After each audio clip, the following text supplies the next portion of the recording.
Like I said earlier, this is our final sermon in the series, Living the Way of Jesus.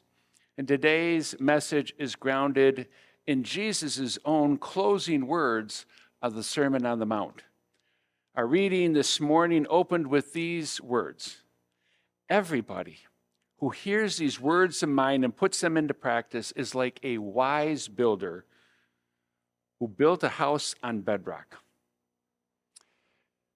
In Kiruna, Sweden, there were some people who heard these words and decided to be very wise builders. In 1909, they built a beautiful church on a solid rock foundation. And it took 3 years to build this church, and it became not only a vibrant house of worship, but it was also a cultural icon of Sweden and its Sami native indigenous people. Kiruna is in the very, very northern part of Sweden in what's called the Lapland. Well, last week, the Kiruna church was in the news all over the world, and I'm going to show you a little clip of why.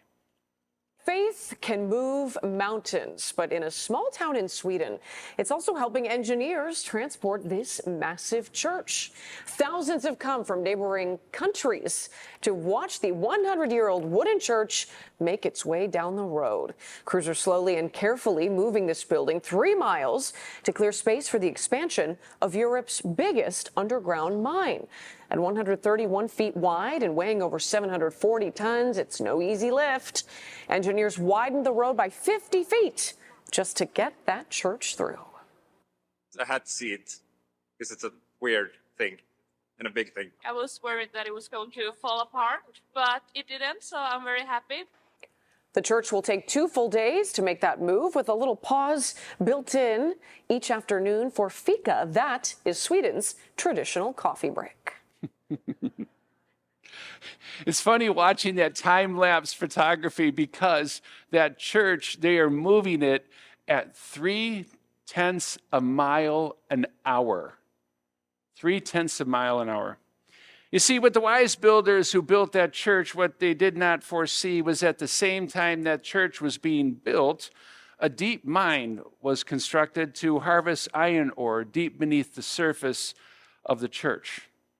And the bedrock foundation was so strong, no one dreamed of problems. That was until about the year 2000, when residents started noticing there were cracks developing in buildings, and there were cracks developing in the roads of Kiruna. So in 2004, the town started making plans to move the entire city 3 miles away to a safer location. This is a town of 23,000 residents that they needed to move 3 miles away. This would all allow the mine to dig deeper without running the risk of buildings and homes being swallowed up into the earth. The news of Kiruna's moving reminded me of another town that closed because the ground beneath it became unstable. Centralia, Pennsylvania, was a town whose population peaked at about 2,500 people when the town's coal mine production peaked in 1940. But from about 1940 on, as the coal production faded away, so did the people. They started moving away, and by 1980, only 1,000 people remain. Go back one slide there to see the broken road. Centralia provides a master class in human ignorance, or stupidity. You chose the word. The town decided to take the garbage from the town dump and bury it into an abandoned coal mine. And when they put it into the abandoned coal mine, they set it on fire so it would just go away. The only problem was they didn't secure the remaining veins of coal still in that building. And coal, if you look at a mountain, there you would have a mountain peak like this, and the coal veins run at an angle coming down like this, and they go long ways. So there's always this coast that goes on for miles. Well, the burning garbage set one of the remaining coal veins on fire. And for a decade, no one realized that there was any problem. It was just burning under the surface and nobody paid attention until a gas station owner in Centralia decided to drop a little measuring stick into his fuel holding tank to see how much he had in there. And he goes, gosh, that feels really hot.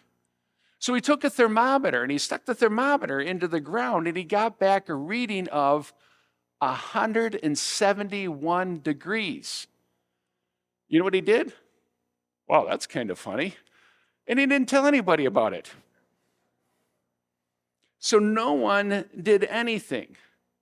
And then in 1981, a 12-year-old boy was playing with his cousin in this front yard of his home, and all of a sudden, the ground beneath his feet gave way. It opened up a hole 4 feet wide that went down 150 feet. The kid saved his life by grabbing tree roots on the way down, and his cousin pulled him to safety. And it was great and good thing that he pulled him to safety, because as soon as the dirt fell on the ground, 170-degree plume of smoke came up through the ground. Amazing. That one event set a decades-long battle to protect the people of Centralia. And sometimes the initiatives were to protect the people from themselves and to extinguish the fire burning beneath the surface. My favorite story coming out of Centralia was when the Army Corps of Engineers came in to decide to give their expertise to this problem. And they said, you know what we need to do? We need to drill holes down into that fire, and we'll pump water and extinguish the flames. Except for those flames were 170 degrees, maybe even more. So when they put the water down there, as soon as the water hit the heat, it was steam, and steam shot up and blew the water out of the holes. But now there were all these air vents that fed the fire, so the fire just completely took off. By the time I arrived in 1997, there were only 50 people remaining in Centralia. And those 50 people who remained all thought the fire was a government conspiracy to get their property. We got to see St. Ignatius Catholic Church finally close its doors. It was one of 4 churches in Centralia. 3 of them closed. Only the Ukrainian Catholic Church remained and is still active today. And next to St. Ignatius Church was this absolutely beautiful cemetery, or at least it was. In between the gravestones, large cracks opened up like this, and steam started to pour through the ground. So you went to go visit your loved one, and it appeared that you were on the very verge of hell because there was a steam coming through the ground. In Sweden, a church is moved. In Pennsylvania, churches closed because the ground on which they had been built became unstable. And just this summer, in St. Paul, a 35-foot sinkhole opened up in the middle of busy 7th Street. What do we do when the ground beneath our feet, ground we consider solid bedrock, becomes suddenly unstable and collapses? We spent the summer listening to the words of Jesus in the Sermon on the Mount. This is the last message in the sermon, living the way of Jesus, and the closing words of the Sermon on the Mount. And the purpose of this sermon is to teach people who follow Jesus how to live in his way. But Jesus is not attempting to force control over people's lives. He's not teaching good people live this way and bad people live that way.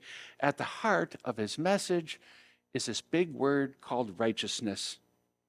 How to live in a right and good relationship with your God and Creator, and how to live well with your neighbors, neighbors near and far, good and bad. I have, over time, started to shorten this to say righteousness is about living in harmony with your creation, its creatures, and your Creator. And through living this way, we will transform the world by creating justice, peace, security, new life, hope, and love. Jesus, long ago, set the table for the sermon by telling his followers and listeners, which includes us, that the kingdom of God, kingdom of heaven has come near. This thought is the bedrock of the entire sermon. This is the bedrock it's built upon. That there is, and we are invited to believe it, an invisible space, an invisible place beyond our sight where God reigns in a way God intended for all creation to live. The kingdom of heaven is both a destination for at the end of life, but it's also a living reality in this life. There is a place where humans decided they wanted to rule themselves, and that place is earth. And while earth is filled with good things, it is also filled with pain, with hunger, with war, with death and destruction. And Jesus is the one who shows us how to bring the beauty and peace of the kingdom of heaven that's up here, out there, onto earth, so that earth may be filled with goodness. And there are some who will hear these words and consider them a dream. That the kingdom of heaven is a fantasy created in the mind of believers, a delusion of pastors trying to control people. They will believe this even though long before there was a Bible to read and follow, our ancient ancestors had a solid grasp of heaven, of creation. I'll listen to people tell me faith is not for them, and they will cite the lack of evidence. For me, the evidence of God is so overwhelming, I don't even know what to say to doubters. And one of those most recent examples of that, I always sit there and I think, is about COVID. And when we went into that COVID restriction and our lives got locked down, when human activity ceased to function at full steam, it was amazing how urban areas lost their pollution. It was amazing to see Earth itself beginning to heal itself and creatures going back to living the way they should have. It was amazing to me as every time we went into a park, we saw families having a picnic and playing in a way at peace that they won't do when their schedules get so busy. What Jesus is teaching is nothing less than what we've experienced throughout the ages by living. Goodness in our lives is best discovered when we live in harmony with each other and our Creator. A couple weeks ago, someone asked me a question. It's a question their grandchild was asking them. How do you know there is a heaven? And I don't think I gave the best response. At least I didn't think I did. But the question has stayed with me ever since. What would I say to that question if it was my grandchild? And I thought about pregnancy. When a child is carried in its mother's womb, they have no visual experience of the world on the other side of that body with which they dwell. But the mother does. We know that the child can hear the voice of the mother and hear the sounds and perceive the world on the other side of that womb. It starts to build a relationship with that mother and the world. But it does not experience that world until that child is born. Once the child is born, they completely forget what it was like to be in the womb. The mind of a baby is perceiving, perhaps even asking questions about what is to come. Perhaps this is what we should do with the question of heaven.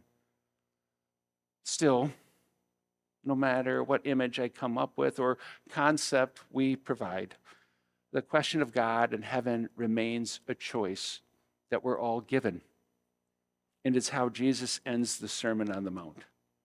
He listens and looks at these followers of his and says, everybody who hears these words of mine and puts them into practice is like a wise builder who built a house out of bedrock.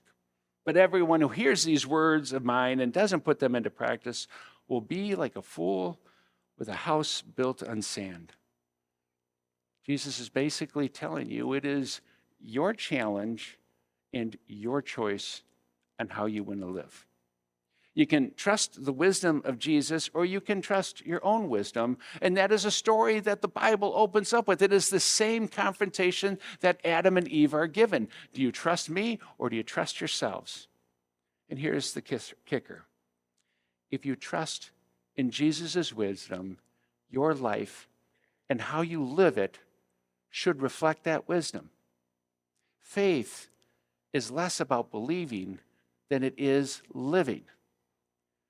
When we live the way of Jesus, believing, to me, becomes both easier and less important because there is truth in the words and the wisdom, and we have been proven this over and over again.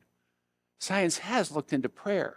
Science has looked into worship. Science has looked into generosity. Science has looked into caring for your neighbor and shown all of those things are good ways to live. They're good ways to live. I believe and I hope I live this way. I hope I believe and live this way, that the church, specifically local congregations, specifically a church like Advent's, needs to be built upon the words of Jesus and puts those words into practice. Jesus told us to practice generosity because thankful people are happy people. It's proven. Jesus told us to practice forgiveness, grace, and mercy because gracious people do find peace. They might not win in every situation, but they will find peace. Jesus told us to reflect the light of God because those people do not give into hopelessness. We've seen the alternative. You just need to turn on your TV. You can see the alternative. We see every night what it is like to live in a world filled with hatred. We have seen what it's like to live in a world full of anger and fear, hopelessness and judgment. Leaves me asking, why do we want to practice these things? Why do we want to practice these things? And for me, as a pastor, I've noticed as people's worship attendance and engagement with faith has declined, those things kind of raise up to the surface. To prove the world wrong, we need to reflect those as a community. We need to live the things that we believe. There's a community that does these things of Jesus transforms the world because the kingdom of heaven becomes a visible reality here on earth. And when heaven is visible and the ground beneath us starts to erode away, we're not stressed. We'll just pick up our faith and move it 3 miles down the road and begin again because our foundation is heaven and not earth. Amen.